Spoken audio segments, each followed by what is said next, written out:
So tonight I'm going to be talking about what if breast cancer could be caused by a virus.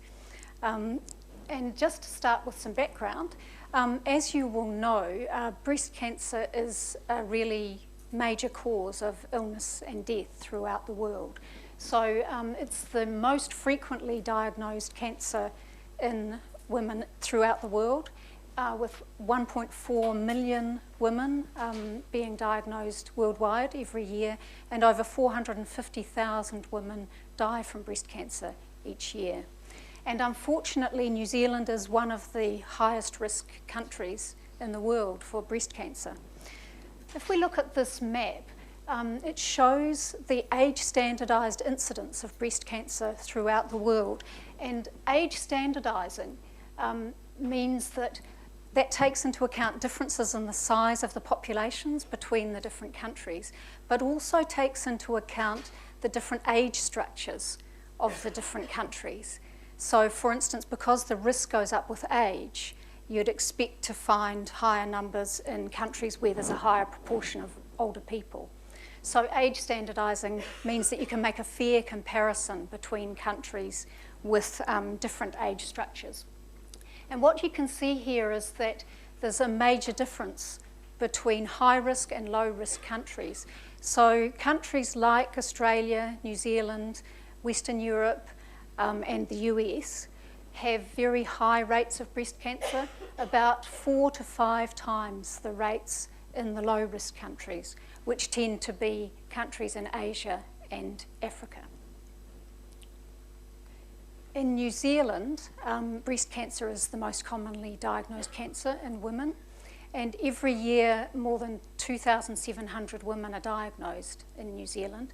In fact, the provisional data from last year showed that about 3,000 women were diagnosed in 2012, so a major cause of illness in this country.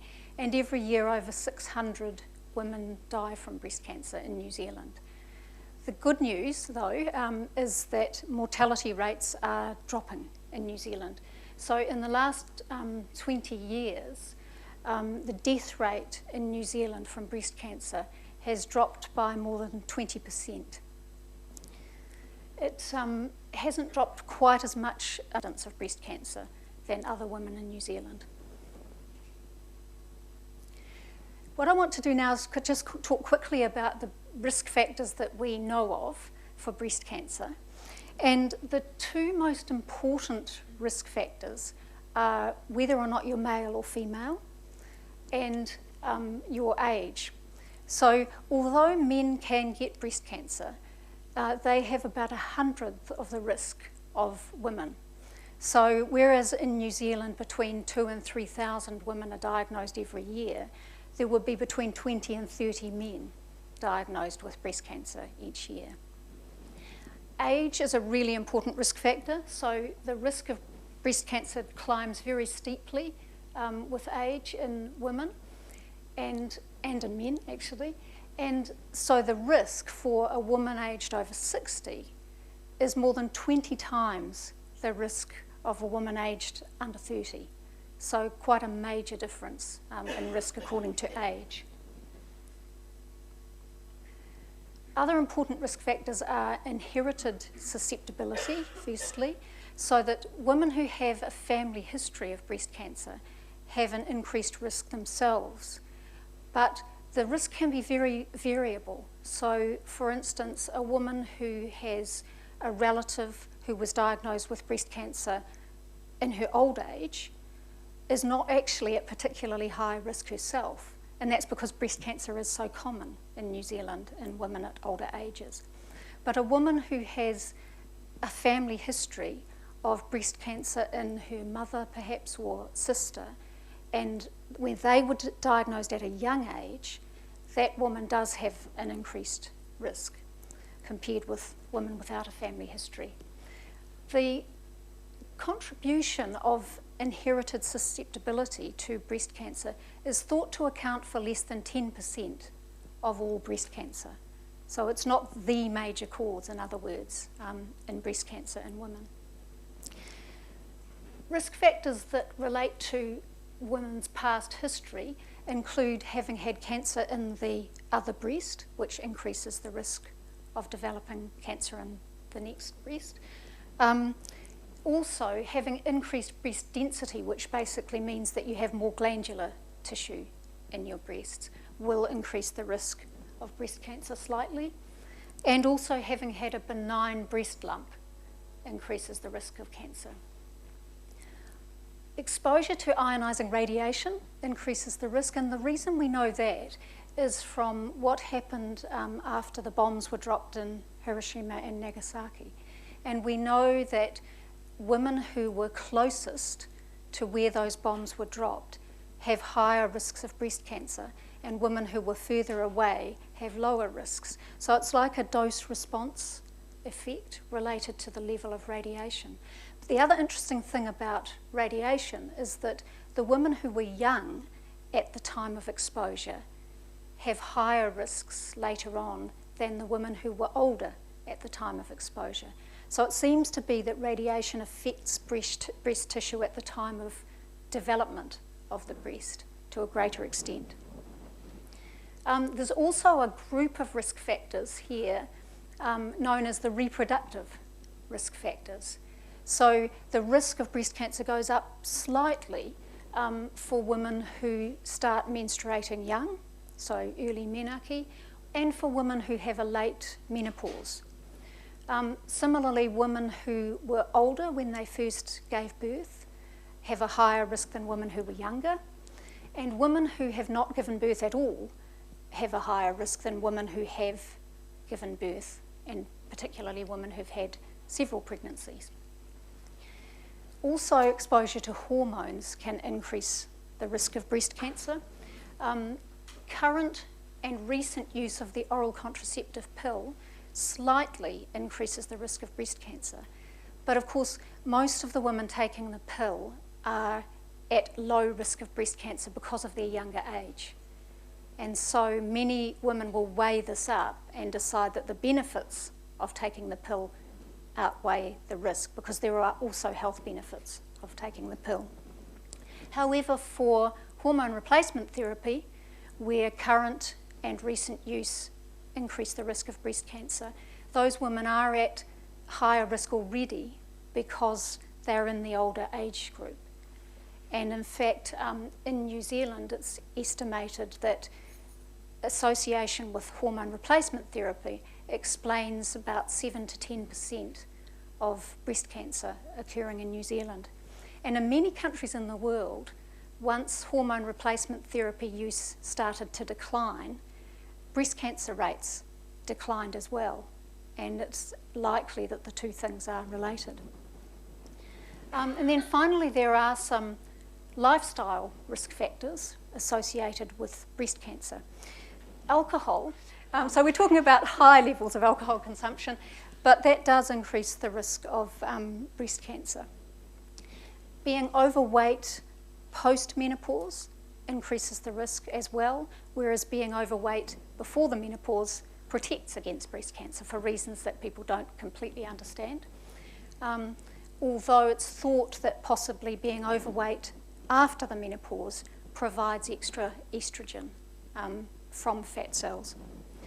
And then finally, breastfeeding for prolonged periods can reduce the risk of breast cancer, but it's by a small amount. So for every extra year that a woman breastfeeds for, it reduces the risk of breast cancer by about 4%. Now, the problem with what we know about the risk factors is that apart from sex and age and inherited susceptibility, those three main risk factors, the others really don't have huge effects. And the other problem is that many of the risk factors are not modifiable, which makes it hard for us to prevent breast cancer. And together, the two things mean that it's very difficult to identify whether a woman is at increased risk. And most women who develop breast cancer could not have been identified previously as being at increased risk. And that's why the breast screening program just uses age an age range as a way of targeting women for mammography, because we don't have a better way of identifying risk. So, given that we know there are huge geographical differences in breast cancer risk across the world, and we do know something about the risk factors, the question is how many of these risk factors actually would explain the geographical difference that we see? So how much of that geographical difference can we understand to be a result of the risk factors? Unfortunately, they don't completely explain the geographical difference that we see. So firstly, time trends suggest that these differences are partly environmental and also to do with lifestyle. And the reason we know that is that there have been countries where breast cancer incidence has increased very rapidly, but over quite a short time period. So for example, in Miyagi in Japan, breast cancer incidence has increased over the last 30 years by 140%. And that's far too fast for it to be some sort of inherited risk factor, for example. And people don't completely understand why that rapid increase has occurred in Japan, which traditionally had been a low-risk country. But it may be due to changes in lifestyle and changes in diet, for example. Migrant studies also suggest that environment is really important. And the reason we know that is because people have studied what happens to women who migrate from low-risk countries to really high-risk countries. And the best example of this is women who've moved from Japan to the US. So they've gone from a low-risk country to a very high-risk country. And what happens to those women is that when they leave Japan and move to the US, they develop a higher risk of breast cancer than the women who stayed at home in Japan. And not only that, but their daughters develop a risk of breast cancer that's even higher again and approaches the risk of the host country. So what it means is that within 1 to 2 generations, the risk can go from being very low to very high, just related to migrating. Some people have suggested that the differences we see between countries can be completely explained by reproductive factors. But in fact, we know that that can't be true. And the reason we know that is that the geographical patterns that we see for women are almost exactly the same as the geographical patterns we see for men with respect to breast cancer. So although men develop breast cancer at much lower rates, there are major differences between countries in male breast cancer. And the countries where the risk is higher for men are also the countries where the risk is higher for women, which suggests that those differences can't be due only to reproductive factors. So it leaves us with knowledge of quite a few risk factors, but realising that there are risk factors still to be discovered, really. Now, my talk tonight's about a virus, and so I thought you might be interested in how we arrived at this idea in the first place. And so the case for a virus really hinges on 3 main factors. The first one is that viruses cause other types of cancer. And in fact, the International Agency for Research on Cancer has estimated that 16% of cancers worldwide are due to infections. That includes bacteria as well as viruses. And again, there's a difference between countries. So developing countries have higher risks for the viruses that cause cancer than more Western countries. But the sorts of viruses that cause cancer will be known to you, I think. So human papillomavirus, HPV, causes cervical cancer. Hepatitis B and hepatitis C viruses cause liver cancer. And Epstein-Barr virus causes a type of lymphoma called Burkitt's lymphoma. So those are just some examples where we know that viruses cause cancer in humans. Also, in mice, a virus causes breast cancer. And that virus is called the mouse mammary tumour virus, and it's been known for many years to be the cause of breast cancer in mice. Finally, laboratory studies have found evidence of viral genetic material in breast tissue. So that's the case for. The case against a virus causing breast cancer is that although laboratory results have found evidence of viral matter in breast tissue, the results have been inconsistent. So for some viruses, for example, one research group will find what appears to be evidence for that virus causing breast cancer, and then another research group will be unable to replicate it or will find a completely different result. So there's controversy, in other words, about those laboratory results. And then secondly, mouse breast cancer is different from female breast cancer, and particularly with respect to risk factors.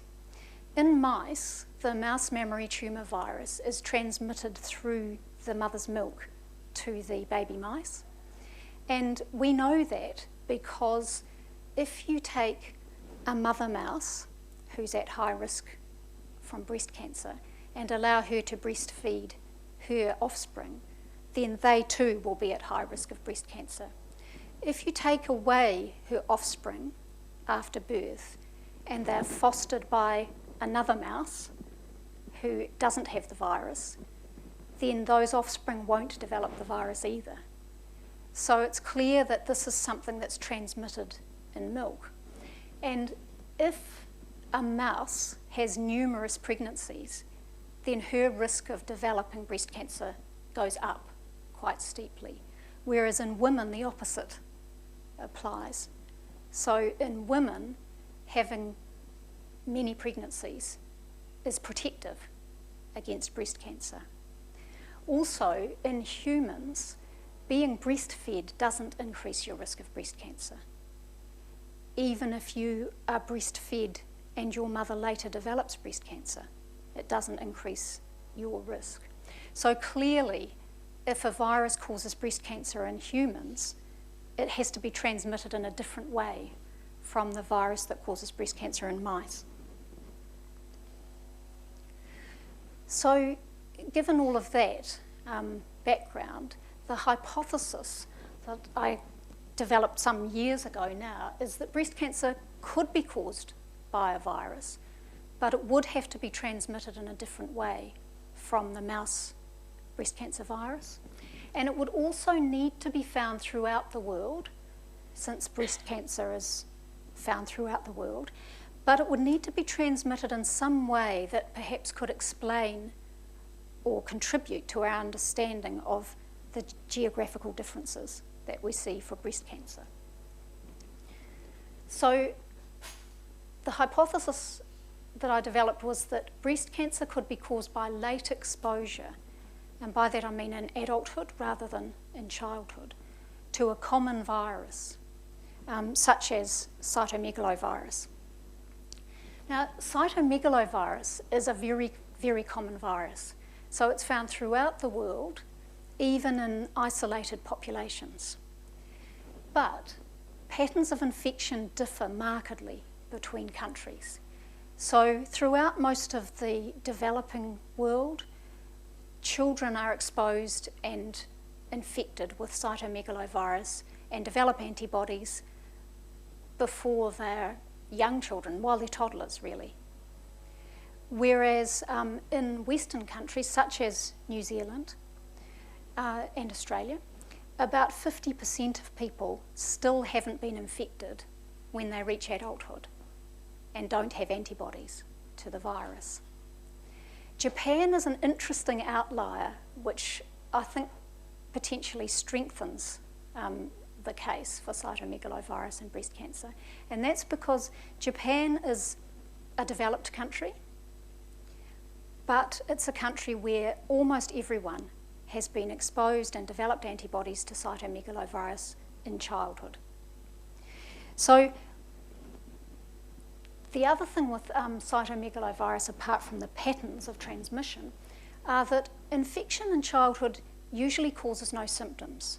So children who've contracted the virus and developed antibodies wouldn't necessarily know that they'd been infected.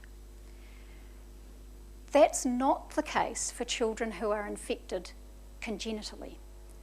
So children whose mothers have caught the virus during pregnancy are at high risk of developing birth defects and developmental disabilities.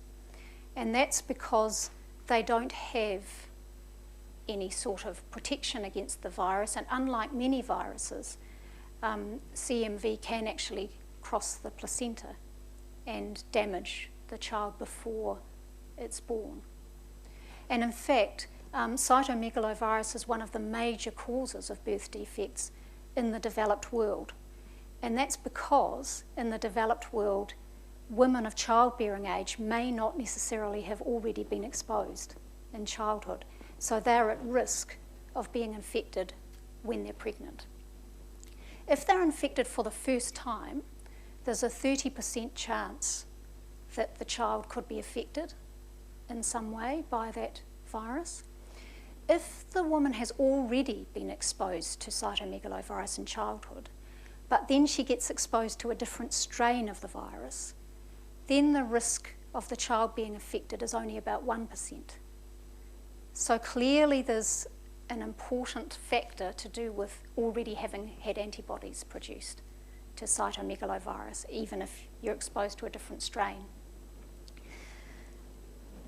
In adults, cytomegalovirus can cause glandular fever. So it can cause symptoms in adults, and like Epstein-Barr virus, it can cause a constellation of symptoms known as glandular fever.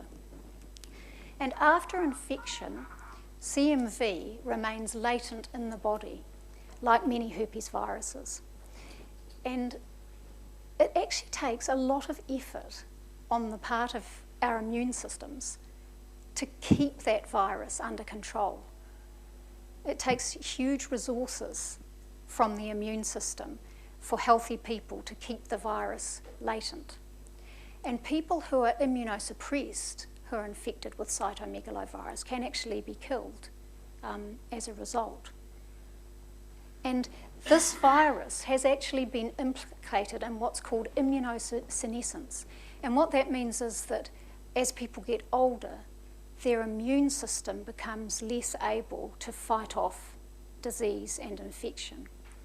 And it's thought that cytomegalovirus and the effort that's required by the immune system to keep it under control is related to that immunosenescence. A vaccine is actually currently being developed for cytomegalovirus, and the main reason for that is to try to reduce birth defects. So the idea being that if women could be immunised in Western countries before they reach the age of childbearing, the risk to their children would be vastly reduced.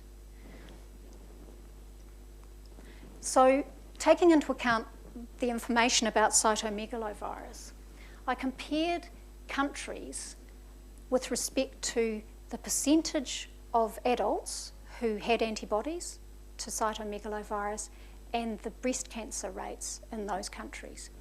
And on this graph, you can see that up this end are the countries where mostly people have been infected in childhood. And what that means is that 90 to 100% of people have antibodies when they're adults. Down this end are the countries where people may not have been infected when they were children, so maybe 40 or 50% of adults have antibodies and the other people don't. When you compare breast cancer rates with antibody levels in adults, you find that breast cancer rates are highest in the countries where exposure can occur late. So, in other words, highest in countries where people haven't all been exposed in childhood. Whereas countries where almost everyone's exposed in childhood are the countries with the low rates of breast cancer. And that's where countries like Japan become important, because you could think, well, this is just related to socioeconomic status and overcrowding and those sorts of issues. So developing countries, everybody seroconverts young and they have low risks of breast cancer. Developed countries are the opposite.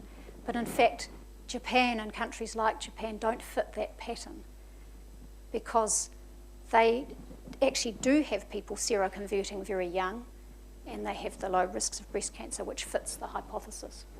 So this is consistent with the geographical distribution of breast cancer which we've seen.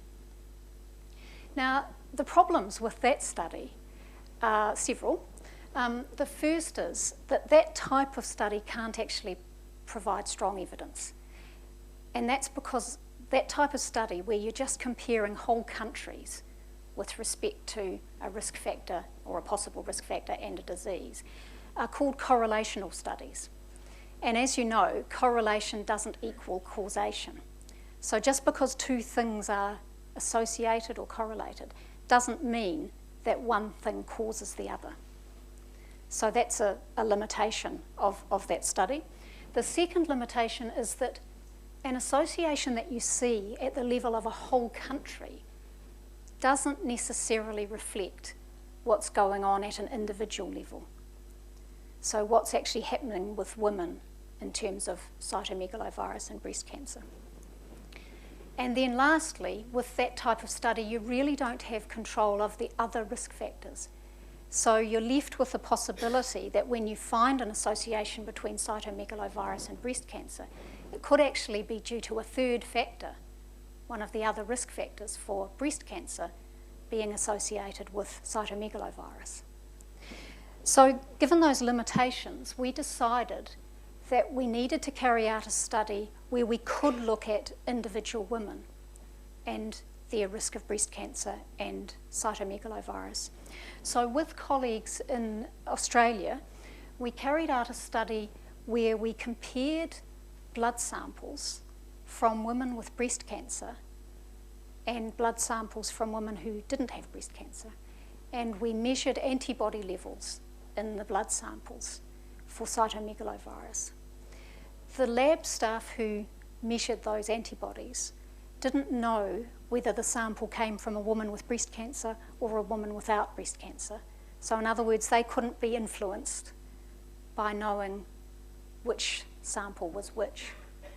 We also tested for a second virus, a virus called Epstein-Barr virus. And the reason that we did that was because it's from the same family, the herpes virus family, and it's transmitted in a similar way to cytomegalovirus. And it was one of the viruses that people had thought might be linked to breast cancer. So we wanted to test both of them to see whether they were the same or whether they were different, thinking that if we found an association for one virus but not the other, it would strengthen the likelihood that that was a true association and not just the result of some sort of bias. So the results of that study were that the antibody levels to cytomegalovirus were higher in the women with breast cancer than they were in the women who didn't have breast cancer. But there was no difference in antibody levels for the other virus, the Epstein-Barr virus. So it suggested that there might actually be a link at the individual level as well as at the country level. So we thought potentially that the higher antibody levels that we had found in the women with breast cancer might mean that those women had been exposed to the virus later. Because in general, what tends to happen is that after being exposed to a virus, humans produce antibodies, IgG antibodies, at quite a high level, and then the levels decline gradually with time, unless, of course, the person is infected with another strain of virus, for example. So we thought that those higher levels might be the result of more recent infection in the women with breast cancer, and may mean that late exposure is a risk factor, which was our hypothesis. Now, this study also had limitations, and the major one was that in the women with breast cancer, the blood samples had been taken after the diagnosis. So it is possible that changes in the antibody levels were actually caused by the disease and not the other way round, or by treatment for breast cancer. But it seemed unlikely that that would cause changes in cytomegalovirus antibody levels and not Epstein-Barr virus antibody levels. So it was another reason it was good to test for both viruses. But it meant that we were in the situation where we thought we really need to have a study where we can test blood that's been taken a long time before the development of breast cancer, so that we know that those antibody levels weren't affected by the disease or by treatment for the disease. So the next study we carried out was in the Janus Serum Bank in Norway. And the Janus Serum Bank is a huge blood bank with stored samples, and it was set up in 1973. And healthy people donated blood, which was then aliquoted into small samples and stored, frozen at negative 25 degrees Celsius, for later scientific research. So the people who donated their blood gave informed consent in advance for the blood to be used for research maybe many, many years later. And over 330,000 people in Norway donated to the serum bank, so that was over 150,000 women. Now, in Norway, as in many Scandinavian countries, when you're born, you're given an ID number, and that ID number is used for pretty much everything, in terms of contact with the government anyway. So that number would be your student ID number, for instance, it would be your tax number, and it would be the number that's used for encounters with the health system. So when you went to your GP, that would be the number that identified you. When you went into hospital, that would be the number that was on your medical record. And what that means, because the blood samples were identified in that way, is that it's easy to link between the stored blood samples and women who later developed cancer. And that means that with the serum bank, you can test stored blood samples from people who've developed cancer and compare them with stored blood samples from people who haven't developed cancer, even though it might be many, many years between the samples being given and the development of cancer. So we applied to the Janus Serum Bank Steering Committee for access to the samples, and it is great because it's an international resource. And so you submit your proposal to the steering committee, and they determine whether it's a good use of their samples.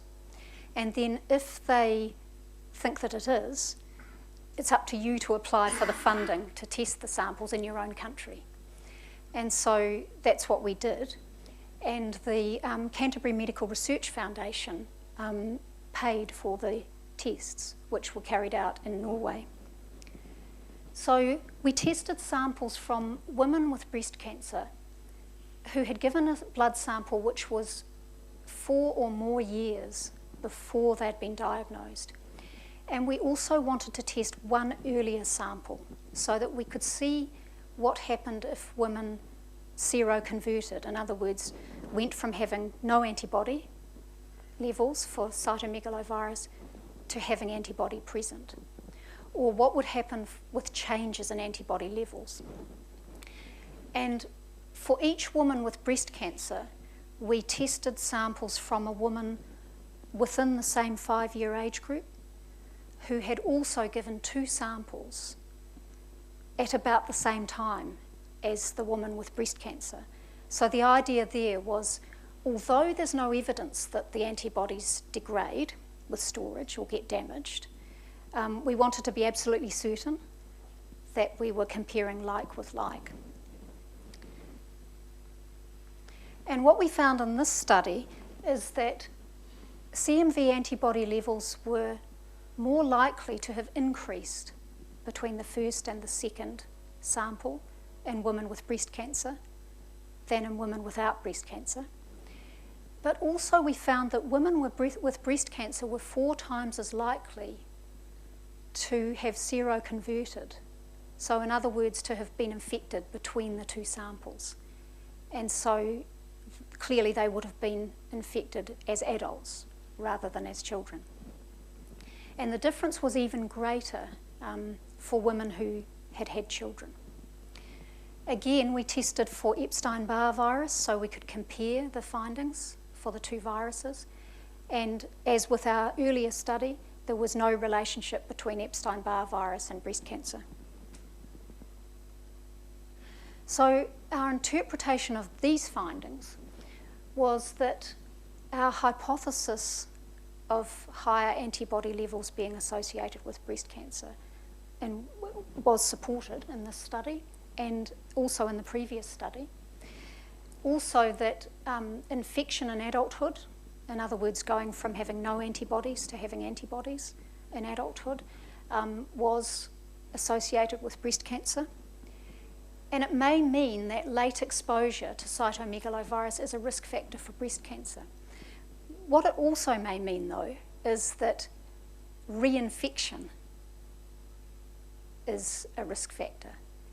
So people who have been exposed to the virus and then get infected with another strain of the virus might be at increased risk. And we can't tell, really, the difference from this particular study. If a woman has a lower level of antibodies in the first sample and then a higher level in the second, we don't know for sure whether that's reinfection.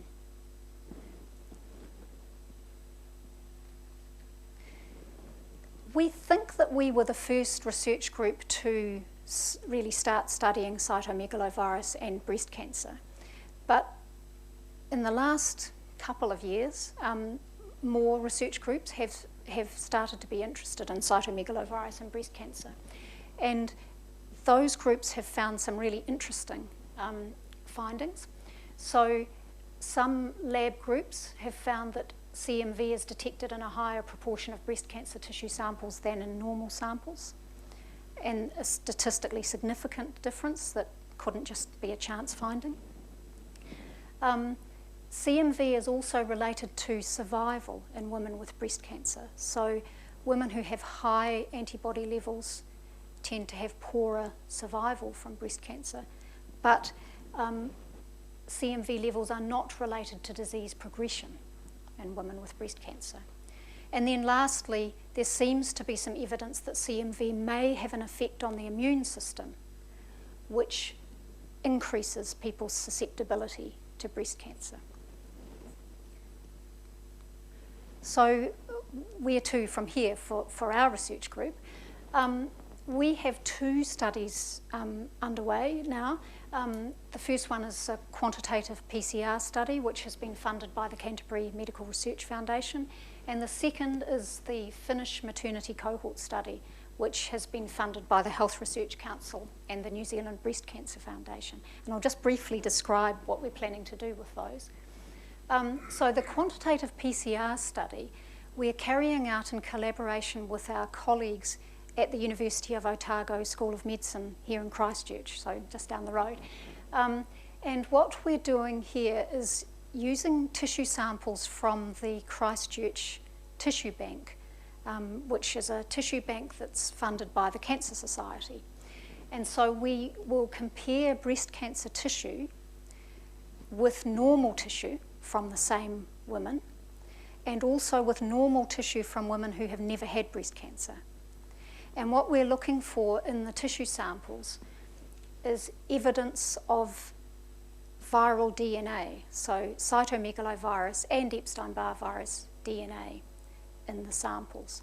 And what we hope to find is that there may be a difference between the normal tissue and the breast cancer tissue, if our hypothesis is correct. But of course, if we don't find that, we may need to rethink. But the thing about quantitative PCR PCR is polymerase chain reaction, and what that does is it enables DNA to be copied many, many, many times and then measured.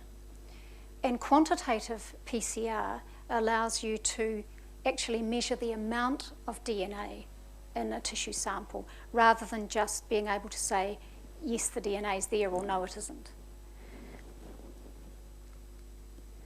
The Finnish maternity cohort study is set in another serum bank, this time in Finland.